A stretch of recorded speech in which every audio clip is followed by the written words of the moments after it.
Hello and welcome to the Overly Animated Podcast, where we take animation seriously. We provide fan-oriented and analytic discussions on a variety of animated shows and movies and anime, currently featuring Steven Universe, Star vs. the Force of Evil, and Samurai Jack, among others.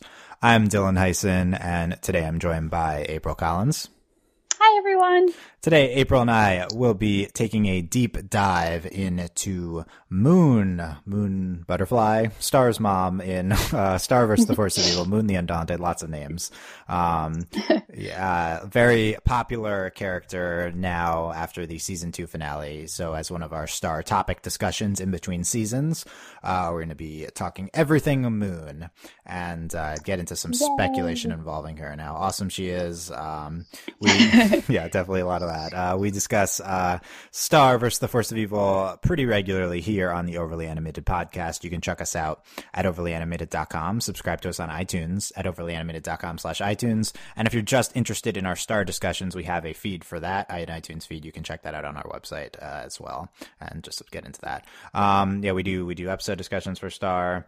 Love the show. Always excited to talk about it. And now we're Me too. Yes. Yeah, April, big Star fan as well. So let's start getting into Moon here. So an interesting character to talk about. I think generally what we're going to do is we're going to give impressions, talk about some stuff from the episodes, and we'll integrate that more as we go, and just generally get into her character here. So I mean, for me, and I expressed this on a recent top 10 characters podcast, which is something you guys could check out.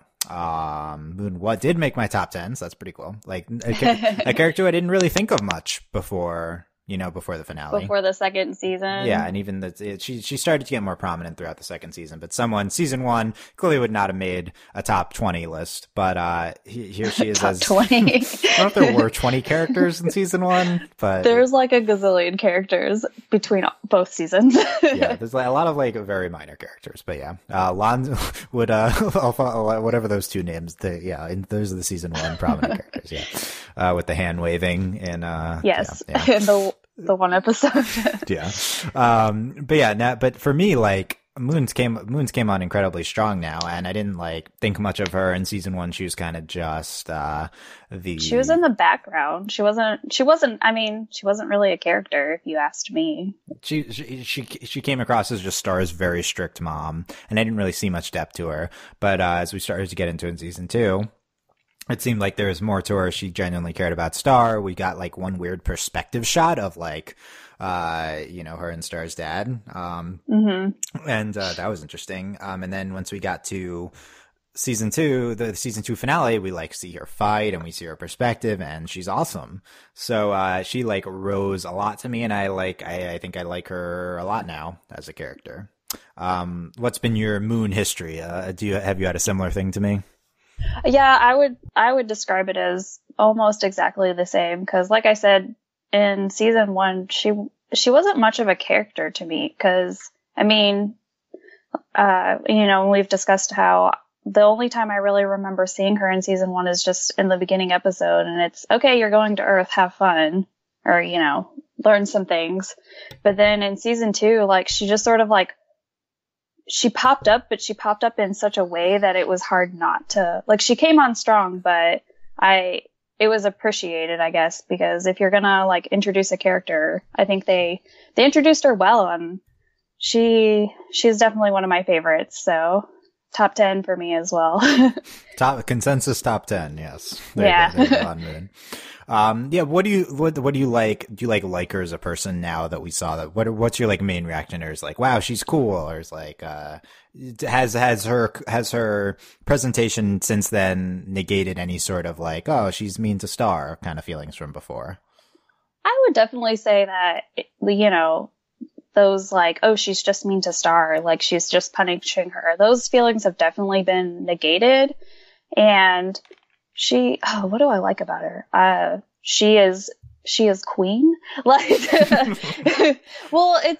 she's yes queen, literally. Yes, queen, literally. Yeah. You are my queen, yeah. Moon. But it's even more than that. They've given her personality too. She obviously cares about Star, and they very much live in a matriarchy system, which I'm very excited for. Yeah. But like, and every time that they, I guess, like show her and display more of her character, it's like, oh yeah, she's very much like, she runs the show. Like, she runs Muni. She's in charge kind of thing. And I like that she is a very strong female character who is also, like, she's not perfect, but her flaws are well placed, if that makes sense. So, like, it's because, like, she cares, which is what gets her into trouble in, like, Star Crushed and things like, and even before that, it's that sort of character that I admire. Yeah, definitely a lot of respect for Moon after the season 2 finale. I feel weird about her. I don't know. Like, the two images of Moon are incongruous to me a little bit. Like, I didn't really, you don't know much about her in season 1 and most of season 2, but it left like a sour taste in my mouth just because, like, I care so much about Star, and seeing her be like, kind of like a distant force to Star. It's not even clear if she like really loves her or anything for a while. And now I'm just seeing her, like, she does care about Star, but not enough to like directly parent, kind of.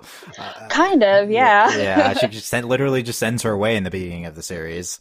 Literally. Yeah, literally. And even like when calling her, she's very distant, and even her actions in the finale have like intent and purpose to help Star and help everyone, but it's still very emotionally distant. Like I can definitely relate to her in terms of having emotion, like caring about people and having emotions, but not like expressing them outwardly that much, No, I get that too. Like, forgive me if this is like too deep, but like it's like I can relate to how she sort of reacts and treats situations, because she's like, I'm just doing, like, what she's doing, she does for the best interest of Star, in her head, but she doesn't necessarily always explain that to Star, which is where I think a lot of that like miscommunication kind of comes from. Like, even like in the finale, she's like, Star, like, you're coming back to Muni, but she never initially said, oh, hey, Toffee's back, I need you to come back to Muni, or you'll be safer there. She just sort of commanded it and then explained herself later. So yeah, which really upsets me. I mean, like, I get it. I can relate. I can definitely relate to just having trouble expressing yourself. Like this is like, like I can relate to this, but I rationally understand that she's like trying to do the best and trying her best, but I don't know. I'm very emotionally attached to Star, and I want better for Star. Kind of. I just want Star to have a mother who loves her. And Star needs more outward affection, I think. And yeah, she gets it from her dad, but obviously she cares of it coming from her mom a lot. And it's just, I don't know. It's like, could she try harder in that regard? Is this like an intent thing, or is it just like a personal flaw and she has limitations? It's like, it's not clear to me, and I don't know if she's 100% well-intentioned and just like a flawed person that like I said, has limitations, or whether like we're seeing the good side of her recently, and that she is well-intentioned overall, but she's still just a little bit lax and uncaring. I just don't really have a good read on that. Yeah, I agree with that it's hard to tell. But also, in terms of like her character development, I feel like we're still really early on in it. And so this is a good character introduction more than anything, like, because I feel like she's going to play, I know we're going to talk about it later, but I feel like she's going to play a really pivotal role. I think I got that word right. Yeah. But in terms of Star's future and moving forward with the whole Toffee situation and everything like that. So I think, I hope we work out those flaws or see into them more. I don't know. Yeah. It definitely seems like we're gonna get a lot of Moon coming up. I mean, she's been directly integrated into the plot and the future of the plot, and we're gonna see how she plays out with Star next door, which I think is a big thing. Like, I think one of the major hurdles to get by with Moon is the is just the premise of the show, you know, just like, okay, Star, you're going to Earth. And, just kind of the premise of season 1 is that her parents don't talk to her much and she's just kind of on her own. And I almost feel like we're developing Moon in spite of, in spite of the initial show setup. Where it's like we're trying to move past like these character flaws, which were just kind of pushed on her by the necessity of plot. I mean, it's almost like not Moon's fault because she didn't make the premise of the show. Don't blame. She had no influence in how she was written as a character. Exactly. You know, ignoring the fact that she's not a real person. You know, it's just like the show. It's like they made the premise of Star before they came up with the idea of like developing Moon more. I think so. It's like I think that. I agree with that. I think it just comes from like, you know, and I don't know if it's necessarily like in terms of like the writing, and they were like, okay, here's the premise of the show. And they're like, oh, but in order to take the show where we want it to go, we have to, here's Moon. Like, let's, you know, like shoving her in our faces almost. Yeah. Yeah, I agree. And there's another aspect of Moon that I just thought of that is really changed is like her as a warrior. Like I totally didn't see her as anything but and just because what the show presented, but this royal who has like the weird clothes and hair and just sits around all day and ordering people. And that's kind of the ideal and pristine queen. Exactly, right? Like the idolized queen, and she's just sitting. That's her in season 1, and that's her for most of season 2. Even though we start to see her perspective a little bit, and then at the end we like see her like take the hair off and like have the armor and like do battle and transform. And it's like, what is this? Where is this coming from? Who is this person? Right? Yeah. I'm like, if you're capable of that, like, do you not do that more on purpose? Do you not like doing that more? Are you a byproduct of the limitations that Star is also facing? Like that's like one of the really interesting things to me is like a major theme of the show is Star's rebellion against her like Princess Destiny and the monarchy of Muni, and it seems like Moon is similarly limited, just like Star, whereas Star views her as the limitations. But no, Moon isn't the problem. Moon's just a result of what happens if you don't challenge it like Star is. Yeah, it's more so like it's like Moon is that representation because, and even like through the previous interactions, which comes from her very like, you know, uncaring sort of like, I am this pristine creature kind of thing, is that she was forced to sort of play that role maybe. Because, like, she had no problem suiting up and going to battle. I mean, that was very evident. She didn't sit there and be like, well, you know, I don't want to mess up my hair or, you know, those kind of things. But she, in at least in season 2, I sort of got that impression where Moon's like, okay, Star, but, like, this is what you have to be. Like, that's nice that you want to, you know, raise unicorns and do this, but this is like the role that you're going to have to play in your future. And so it almost seems like Moon's like, hey, like it's like she's like, I understand you, but this is how it has to be, if that makes sense. Yeah, totally. That's totally how she reacts to this. And like, again, I think I said this before, but like, it's my number one thing about Moon is like, how much do I blame her for what's happening here? I feel the same way because I feel like she's almost not at fault. Like, so. Is she just succumbing to the pressures of the Muni royal family and she's not really at fault here for like pushing this onto Star, or is she just willingly doing that? And like, for any other queen, this would be an easy answer of like, not at fault. Like, I can very easily blame the patriarchy, but that's not, but it's not a patriarchy. But it's not. Like, Moon is in power here in Muni. Like, River has no power here. Moon is in charge. Right. That really complicates it in my mind. Like, she has agency in this that other queens don't. And it's not. But just because she's in power doesn't mean that she's elevated from the societal pressures placed upon her. Like, it's not even clear how much direct power she has, if she has absolute influence, or whether if she were to like go beyond the expectations of the Muni Queen, whether there would be like a revolt or something against her. Like it's not clear whether she literally has the powers to just do whatever she wants or transform the system. And even if she did have the powers, there's still an argument that this is just how she's been conditioned all her life to accept, and that it's like, yeah, she could break out of it, but it's understandable given the fact that it's been shoved down her throat her entire life.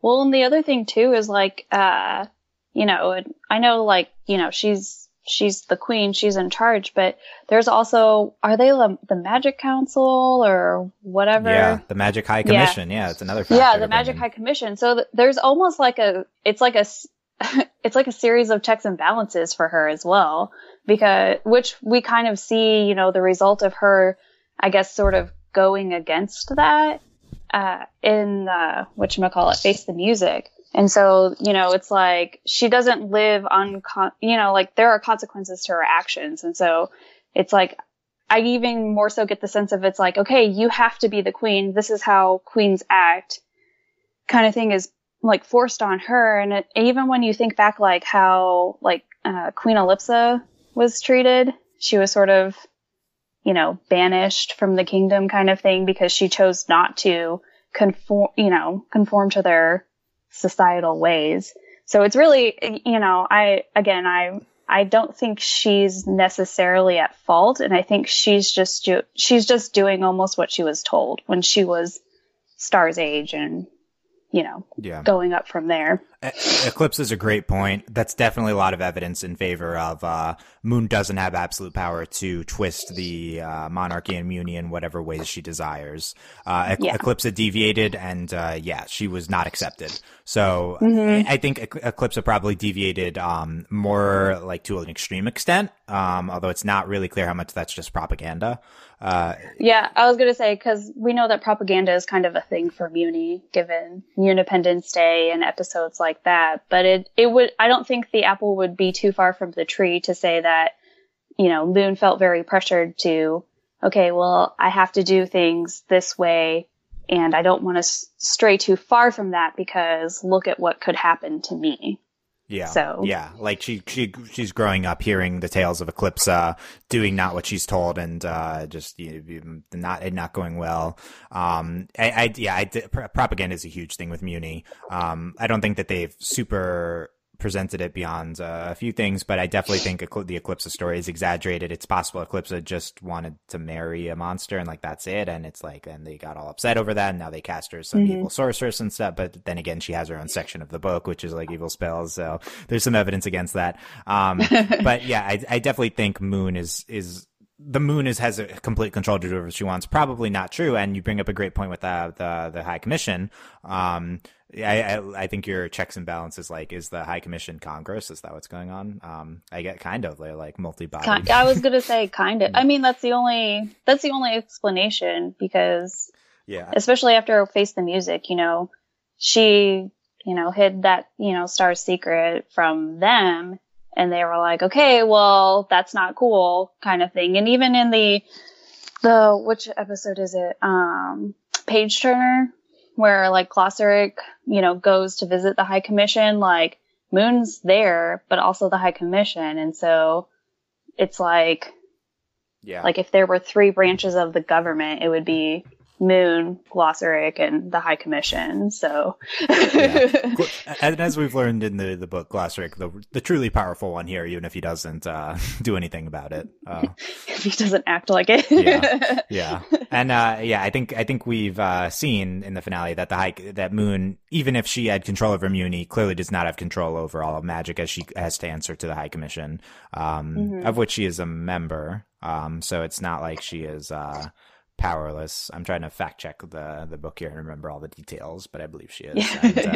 And she's like answer to just incredibly powerful magic beings, such as the other members, and even Glossaric, who is the most powerful of them all, and somehow is like assigned to train her daughter, despite being basically God. Like, Glossoric's like another character to discuss in and of himself. Yeah, that's a whole separate discussion. Why, like, the god of this world is training Star, like, yeah, and just eating like nachos and being gross, and yeah, it's and pudding. and pudding. Yeah, that's a separate discussion. But yeah, I think the show has presented us enough to say that, like, yeah, Moon's not super in power here to do what she wants.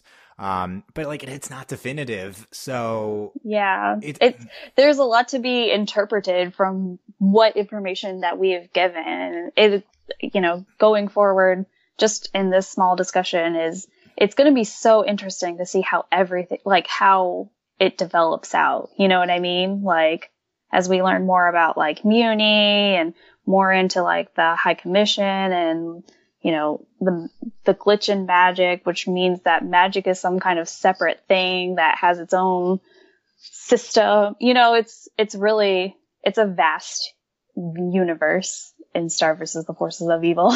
Yes, definitely. We're like expanding rapidly at adding all these elements. Yeah, Moon with, one aspect here, I'm curious if the show, how sympathetic the show's trying to portray her right now. It seemed like not at all for a while, and now in the finale, she's definitely supposed to be a certain element of sympathy. One other big element to consider here is that I think a big theme of the show has been Star's rebellion against structure, and a large part of like structure is the form of the Muni royal family. And the Moon is the head of the royal Muni family. So like we see all these reasons why the way Muni is run is not great. We got this whole corn thing, and we see monster inequality and like inequality of resources, and we see like how the royal family like is bad in that it confines Star herself, and it's probably just not great for Muni in general. And I think that's a really interesting thing to pursue in the future of Star rebelling against that. If like she like takes up against the royal family or tries to reform it, and they push back against her. And the thing is, Moon is at the head of that. So like on one hand, we're seeing this the royal family being presented in a negative light and coming to a head as with a potential conflict in the future. And on the other hand, we're seeing Moon herself, and we're starting to understand her character and see her cast in a positive light. And I think these two things contradict, and how they come into play could be pretty fascinating. Yeah, I think so, especially when you're essentially taking the same being, or in this instance, a character, and you're casting them into two different lights. And so it's one of those things where you can't continue that. You're going to have to find some sort of resolution to that, I guess, issue in this. I think you get what I'm saying. Yeah, like how much is Moon at fault here for monster discrimination? Like that's a big theme of the show so far, I think, is presenting. Is it just something that like that's how it's always been, and so Moon is just sort of continuing to carry that out? Or did it stem from like the whole Eclipse thing? Yeah, I think clearly Moon didn't start the monster discrimination, but upholding a discriminatory power structure when you're in power is you're clearly at fault. Moon, I think, is not it's not a good look here. You're inadvertently at fault, like. I would argue advertently. Well, it's a tough. I mean, it's like I think she's the responsible one now. She didn't start it, but she didn't start it, but she's in a place to finish it, and she hasn't. And it's not clear if she could even change that though, because going back to the whole how much power does Moon really have? But like she's the head of all these problems we've been seeing. And Star's been seeing them, and on one hand, Star's been propagandaed, like in the Independence Day episode that we saw, but on the other hand, she's seeing the plight of the monsters and the plight of the people of Muni, and she's gonna presumably get into that position. And like, is the solution Moon is on our side and like abdicates, or are we going to fight with Moon, or is there going to be like a literal battle, like Star versus Moon, or Star versus her mom? Yeah, like is it for a battle for the throne in the future of Muni, or like how much is Moon going to fight for these problematic tendencies of Muni that we've seen? Yeah, and you know, Moon has shown that she doesn't necessarily agree with the treatment of monsters. I mean, look at like the kindness that she showed, like the Ludo family. Like, you know, they weren't, you know, well, you know, Ludo's dad wasn't very pleasant, but you know, every other member of that family was very like receptive to her kindness. And I don't think it was because they had to, but it was necessarily because she's genuinely a kind person towards, you know, monsters. But she's just in that position where she doesn't often get to do that. I mean, she showed up there with a cloak over her head. She didn't want anyone to know she was going. So I think that it would be nice to see her, you know, sort of join Star's side and sort of ignite that rebellion, or at least assist in it. That's a great point, is bringing up Moon visiting Ludo's family in the finale. Mm-hmm. Absolutely great point. Yeah. So she does show an amount of sympathy towards these monsters, these former monster royals, of House like Avarius, or what I think, and you're right. She can't be seen doing that. Like, this seems to her cloaking herself seems to be an indication that this is not something that is expected of her, and not something that she'd want others to know that she's doing, or that she necessarily should let or you know, like if they found out, it would be bad. Yeah, essentially. Yeah. Which I think lends credence to the idea that if Moon deviated too far from the path, then she would be kicked aside, even though she's the one in charge. So that it's a great point. Maybe that's I never saw this scene as like that as an intent, but it does cast Moon in a more sympathetic light, in that she's like, I think like the Moony Queen wouldn't be expected to interact with these people at all, much less show any sort of kindness towards them. Yeah, because I mean, if they had wanted her, if they had continued to want her to be like the unruly ruler, that scene could have gone completely different. Like, she could have just barged into the door, you know, used magic. Where's your son? You know, that it could have been a lot different, but it wasn't like that. So I think it says a lot to who she is, and those small like glimpses of her flawed character that she is. Yeah, I guess. Yeah.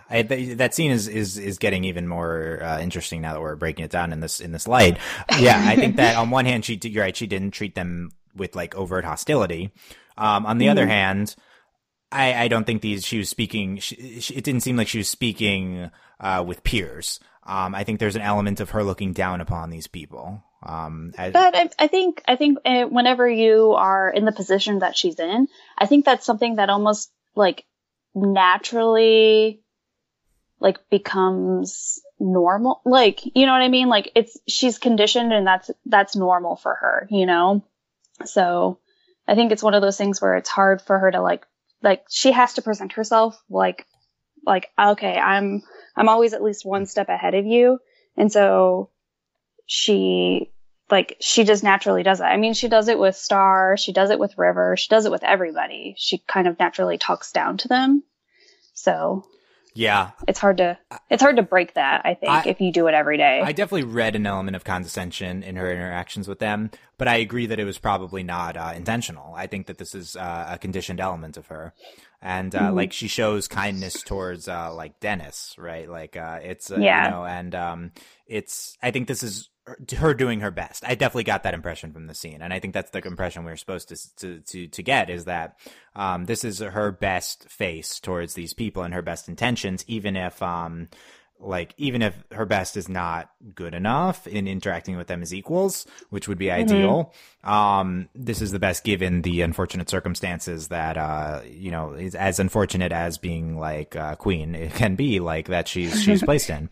And I think that's a really interesting portrayal of kind of like, of an out of touch royal, just trying to do some sort of good. And even though it's so complex, that scene is really complex now because she's at fault for these conditions that this family is in. She's in control, and yet she is potentially limited by structures that would check her, like the commission and the traditions of Muni. And the traditions of monster mistreatment, and yet she is going against those in secret, and trying to yet it's for somewhat of her own purposes too. Like she's doing something to, like, they need to find Ludo. And oh man, a lot going on there. Yeah. There's so much more in that scene than we originally thought. Yeah, no, I like it a lot better now. It's great. I think clearly the moon we've been seeing recently is a portrayal of someone in an unsympathetic position trying to do what she can. Yeah. I agree with that. For me, I think I lean slightly towards the it's not enough, and I think I get the impression you lean slightly towards she's doing her best, which I think is the more reasonable approach, probably. Yeah, I think it's really easy to be like, it's not enough, but at the same time, I'm like, you know what? Like, I'm gonna give her I'm gonna be like, okay, I believe in your good character. I'm going to remain optimist about, I guess, about the situation. And I think she's earned it a little bit with the portrayal of her in the finale. She can go a long way for me if with her interactions with Star in season 3. For me, the main thing is like you gotta be nicer to my child here, and it's all about the interactions with Star, like your child, I guess, literally. But it's you gotta be, if she's like her being loving towards Star would be like do oodles for sympathy, and I don't know if that's not a word, but in my view, that'd be like the biggest thing. I think it'll be one of those things where. Or at least something that I would like to see is that Star forces her into that position, like to be more caring and along those lines and more sympathetic, just because I can see that coming from Star, like Star's going to be the person to sort of snap her out of it and give her more perspective, especially because, it's obvious she does care for Star to some extent, but I think Star is going to be that person to make her care more. I definitely think the show's presented her being caring towards Star, and more than even some extent. Like I think we now see that she definitely does care about Star. Well, she's willing to protect the mistakes of her daughter from the High Commission. I mean, yeah, that means a lot to me. Yeah, I think her actions have been not emotionally charged in ways that would be jump off the TV screen, but she has we have seen her take some action now to do her best to protect Star when the second that she learns that there's anything up here. Mm-hmm. Yeah, so I mean, I think this is a good segue towards this speculation that we've already gotten into.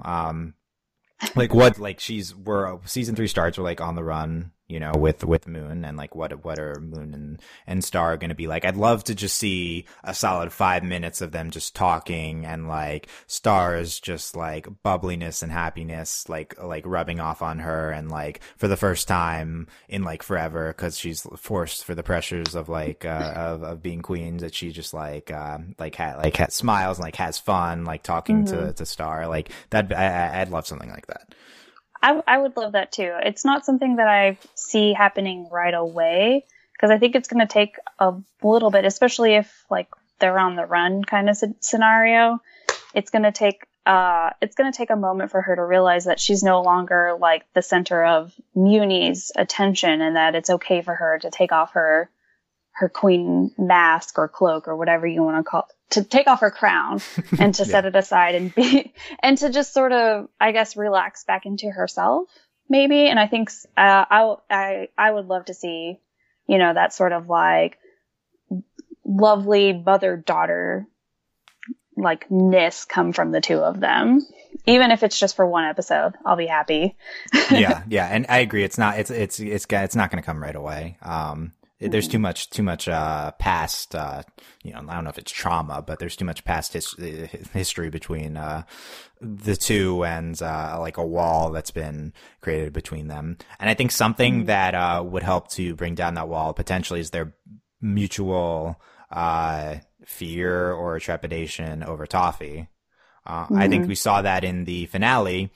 Star very hesitant to do whatever her mom said until the second she mentions Toffee. And oh yeah, and then everything changed after that. Yeah. Like there was no question. So it's good that they're on that same page. So yeah, I think it speaks volumes to their I guess relationship that okay, here's that one thing that we can both agree on, like, and then from both of them it's not a question. It's like, okay, Toffee's back, cool, that's not good. Like, let's go. yeah. Give me 2 minutes. I think it's a fascinating catalyst for them interacting in like a real way. Just it's so satisfying from like a character and plot perspective. Oh yeah, definitely. I agree. Toffee's here, and they both have a history with Toffee, and they built that up in detail through these 2 seasons, and now that's how that's causing the urgency and causing them to interact in different ways that we'd seen previously. Like that's the type of thing that Star does. That's like, wow, this show is like really good now. Like this is. I know. Yeah. It's one of those like moments where you kind of have to like take a step back and be like, oh, okay, like. I see you. This is the show that in season 1 had Ferguson and Alonso doing like random stuff. So this is like we've come a long way. And let's briefly recap the Moon and Toffee interactions that we've seen mostly in Into the Wand, I believe, with the tapestry, right? Yes, the tapestry. Yeah. So we see that's like a big moment in Into the Wand, and we have this picture with with Moon like blasting Toffee and the finger coming off, right? Yeah.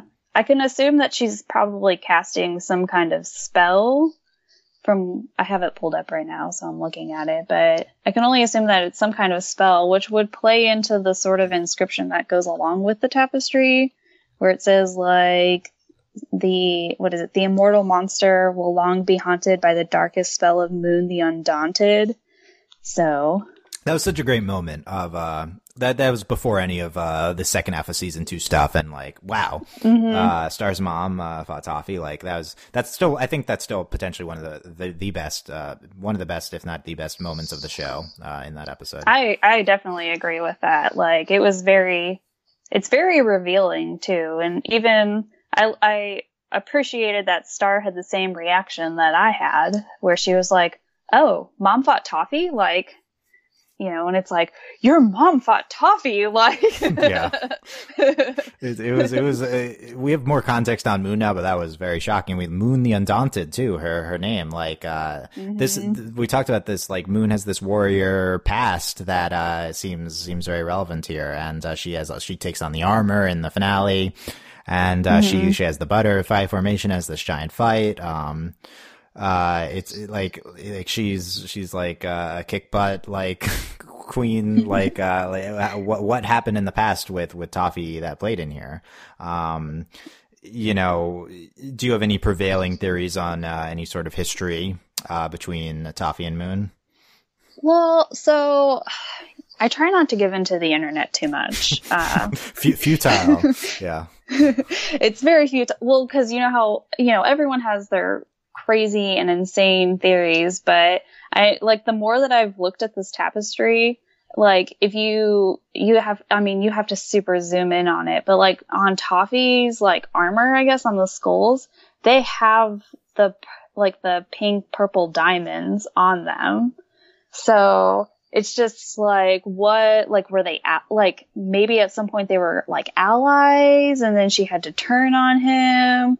Like, you know what I mean? It feels very like, I don't like bringing up other shows, but it feels like the Steven Universe Bismuth situation where it's like, oh, this was my greatest ally, but you were also like one of my enemies kind of thing.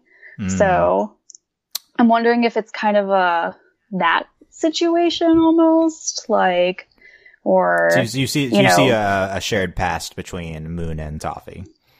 Yeah, I see some kind of shared past, which would also make sense as to why, like, they bring up Eclipsa a lot as well, because she was the monster lover, which again, the internet loves things.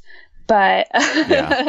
you know, I wouldn't necessarily go as far as to say that they were like lovers, but maybe like they were allies, and then, you know, something happened to where Moon had to be like, okay, I have to end this. And then that started a war between the two of them. Moon So X Toffee. Yes, no, yes, I don't shipping. want to ship. Shipping. No, I don't want to, but I feel like it's gonna be that. That's a possibility. I think one of the big theories at the time was Toffee going all the way back to Eclipsa and like being Eclipsa's child. I've heard that theory as well. Yeah. And so it becomes like a royal dispute over who is supposed to be the actual ruler of Muni. Yes. Yeah. Do you think Toffee is as far back as several generations before Moon, or was Moon's peer and potential ally at some point, like, and is just as old as Moon is? The only reason why I would believe that he would go further back than Moon is simply because he's referred to as the immortal monster, which means he's probably lived several lifetimes. Yeah, I guess you could be immortal and just be like 30, but you wouldn't really know it yet. Yeah. Well, and he, you know, in a sense, as we've seen, he sort of regenerates, I guess. Yeah. And so there might have been a moment where like he, you know, maybe he's Eclipsa's child, but I wouldn't get that based on the monster that she married. So maybe he's just an immortal monster, and then Moon comes along and changes his life and sweeps him off his feet, and then she's like, oh, sorry, I have to be with River, bye. Like, and then we come into that situation. Yeah. There's so many ways to interpret it. I think Toffee probably pretty older than Moon. So if you want to get into a history between Toffee and Moon, it's hard to imagine them being like super close when he's interacted with a bunch of queens. Yeah.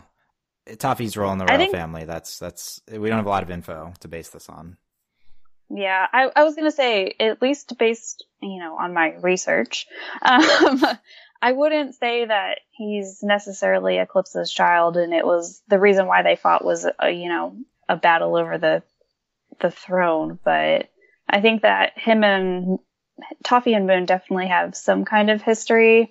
Whether it's romantic or not, we'll find out. But there's history there. So I will say, bringing in the Toffee X Moon would be fascinating from a monster discrimination with Moon perspective. Like, there's this whole layer to Moon that goes beyond the prevailing policy of the Muni royal family, in that Moon is not only against that, but she was in love with a monster. Ooh. Yeah. I mean, that's kind of the Eclipsa plot rehashed, but it also would take on deeper meaning with Moon. I think that's probably not what we're doing, but it's interesting to think about. I was gonna say, yeah, I mean, don't get me wrong, I like it, but I don't think that's what it's going to be. Yeah, yeah. So what's up with this finger? let's talk about that. Right? What is the deal with the finger? Yeah. Like, well, is it one of those situations where once he gets his finger back, he can finally die? Like, I'm tired of living forever. Give me my finger back. That doesn't seem like Toffee.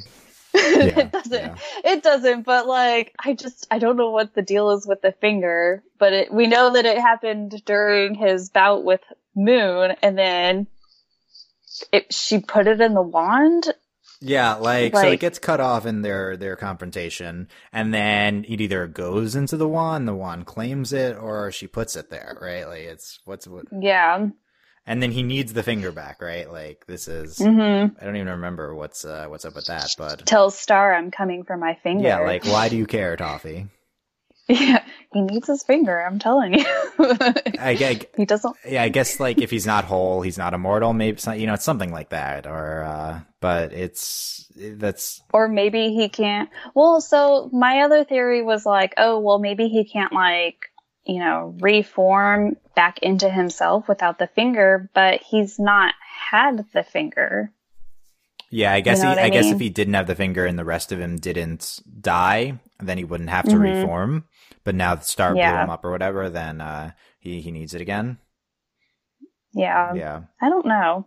I'm curious to see what the finger thing ends up being. I wish I had more solid thoughts, but I have a feeling Moon put it in the wand. Yeah.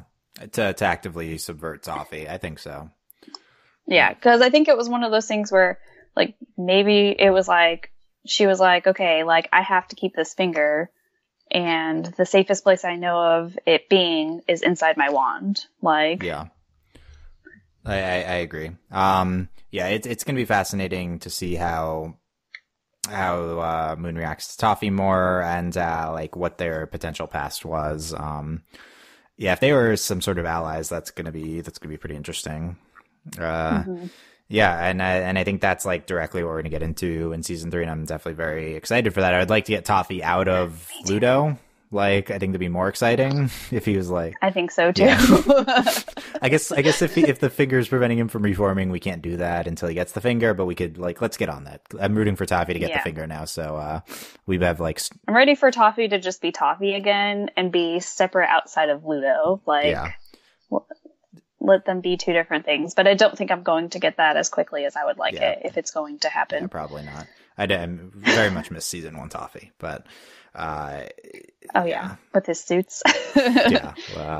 Business interview Toffee, like such a good introduction. Yeah. Let's. So there's the Toffee speculation part of it. Other random Moon speculation you have on here. Possible she was like Star when she was young, which I love. I love this thought. Like, what was Moon like when she was Star's age? It's hard to imagine her like Star. It's hard to imagine, but they hint at it. So I don't think it's too far off from being true, simply because, in the moments that we've seen Moon, she knows exactly how to address Star's rebellions. It's kind of eerie in a way, because she's just like, well, Star, like, that's great that you want to raise unicorns. We all wanted to do that when we were growing up.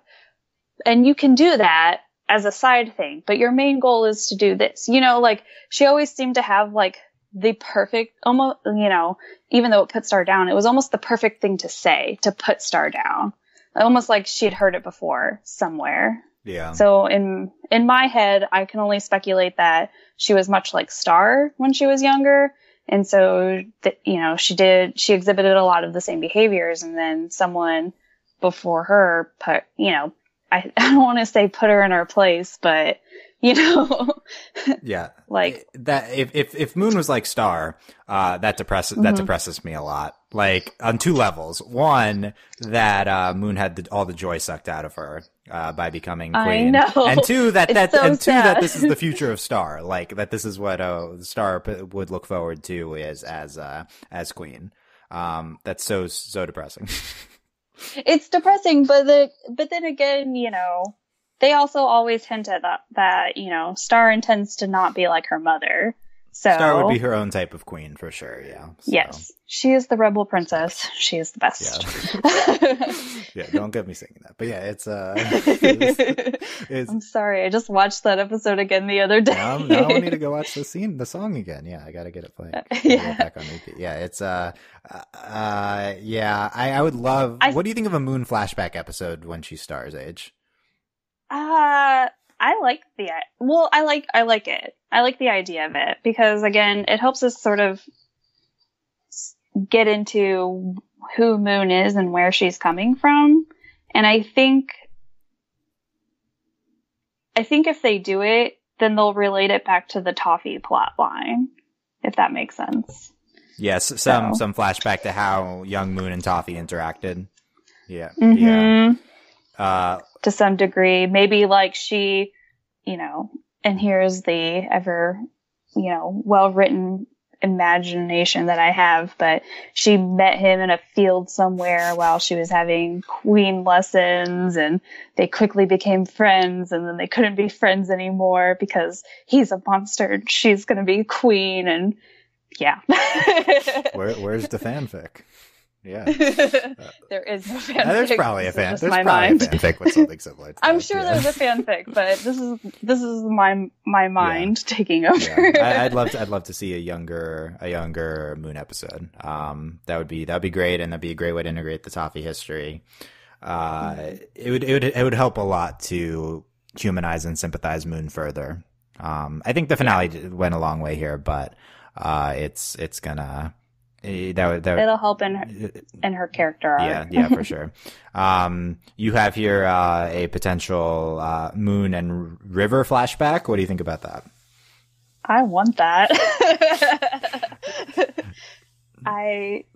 It's because Moon and River, the Moon that we get is so vastly different from, they're not the same person at all. And so I want to know the story of how they meet, and how it came to be. We heard that they met during battle, I think, right?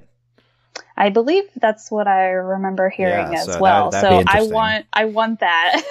And we get to see Moon being awesome too. Yeah, that would be good. Mm-hmm. Meet cute. I feel like it's more of like a meet battle as something with fighting. I don't know. Yeah, it's their version of a meet cute. Yeah. I think that would be good too.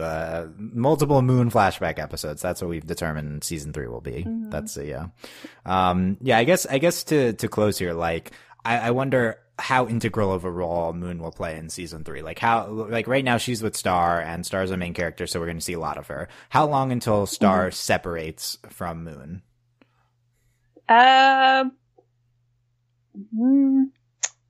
We don't know how long this season's going to be yet, do we? Episode wise, yeah, I don't know. And it's also not clear when we'll see Star. I mean, we just there's a trailer that they never even released online, and we'll get into that. Yeah. But I think what the way that it's going to develop, at least in terms of like Moon and Star and everything, is I'd like to see it sort of develop where they start to get close, and then either halfway or 3/4 of the way through the season, something happens between the two of them, and then they will probably have to separate and then get back together for whatever reason, either because Toffee shows up and the only way that they can get out of it is together or something along those lines. So I think that if there's going to be a conflict outside of the initial conflict between the two of them, it'll happen halfway, 3/4 of the way through the season for sure. Half a season of Moon is like a main character. That'd be a lot, Yeah, but you have to understand that at least in my head, I don't think, or I would almost hope that they wouldn't have Marco right away. You know what I mean? Like, I think that, the show is Star versus the forces of evil. And so I think you're almost replacing Marco. And so Moon's the character that you're going to be replacing Marco with for the time being. So you want to delay the Starco reunion?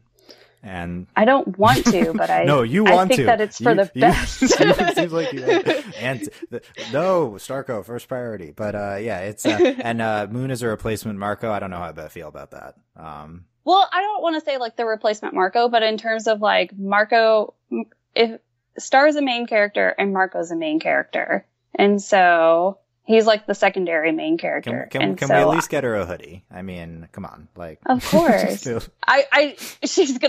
Star's gonna put a red hoodie on her mom. Yeah, it's too used to having this. Yeah.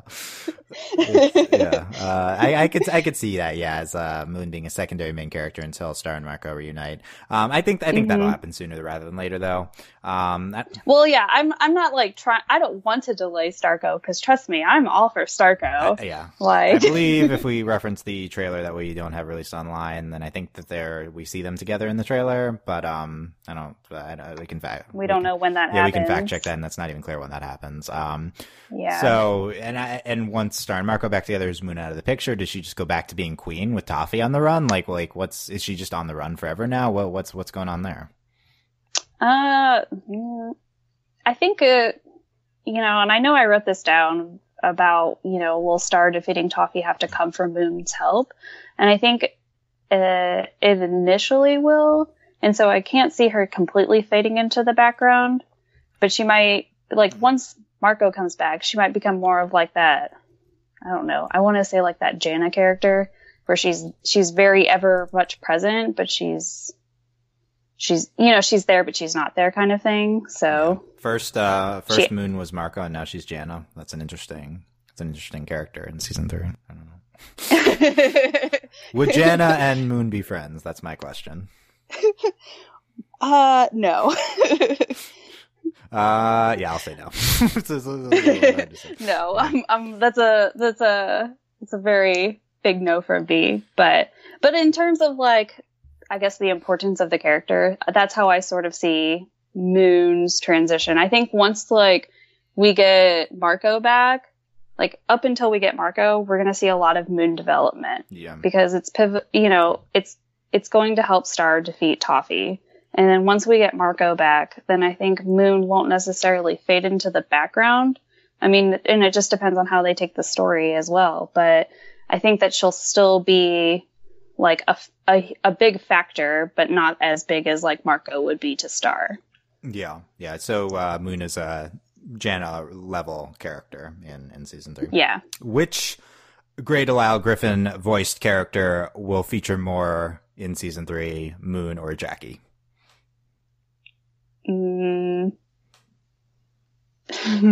Probably Moon, right? Yeah, Moon. I was gonna say, are we discussing? Have you seen the new beginning yet? The new. I mean, I've seen nothing video wise from the thing, but I've heard that Jackie is not even in the anything that came out of the trailer or whatever. So that's not a good sign. Yeah. So I think that it'll be Moon more so than Jackie. Yeah, I mean, does it count as having Jackie in the show if Grey Delisle's on, like more Grey Delisle? I don't know. I don't know either. I think no, but yeah, that's still not over the fact that she voices both Moon and Jackie. Yeah, right. Still not over it. But yeah, it's going to be very interesting to see how we're integrating Moon in season 3. Certainly a multifaceted character as most definitely as gone over in this discussion. Any other pressing Moon matters before we wrap up here? No. Yeah, I mean, we could get more into like her butterfly powers, but I think that also goes with like along with the Star discussion, so we can do that in the future. So I was gonna say, I think getting into her powers would then become. I think that would be. They would make more sense to discuss Moon's powers whenever we just talk about Star's developing powers. Yeah, I think that's like a separate topic. Yeah, but that was certainly very notable in the finale to have that happen. Yeah. Mm-hmm. Yeah. So I think it was exciting more than anything, just to sort of. It's also like a peek into the future of Star. Like, okay, maybe this is what Star will be like. She will be this cool. Yeah. Not that she's not already. Yeah, like with the final form with the powers. Yeah. I definitely don't want Star to turn out like Moon in general, but awesome in battle like that's cool. Yeah. I like that. Yeah. Yeah. So let us know your thoughts on any of the various Moon topics discussed here. What were the two options? What were the two? I was like, not doing enough or, or doing her best or not doing enough. Like, or are you enough. team Moon doing her best # team Moon not doing enough, not hard enough? I don't know, whatever, something like that, right?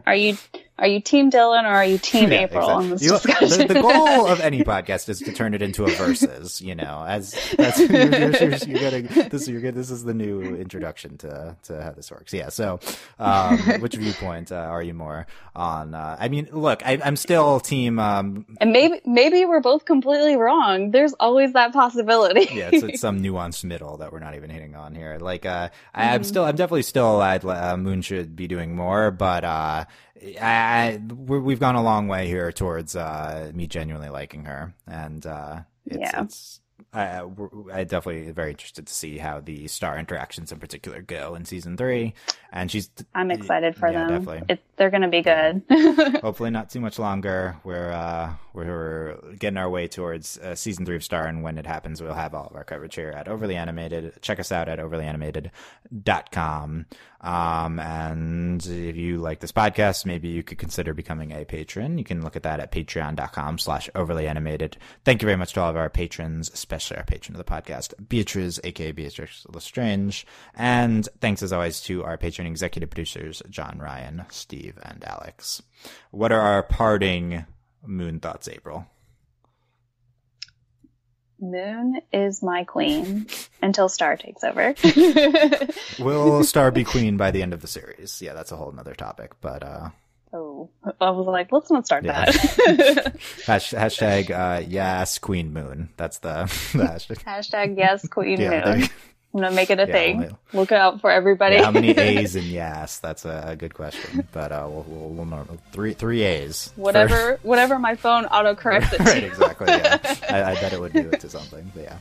So there you go. Let us know any feedback on this podcast, comments on YouTube, on our website. Subscribe to us, all those places. And thank you guys very much for listening. We will see you next time. Bye. Bye, everyone.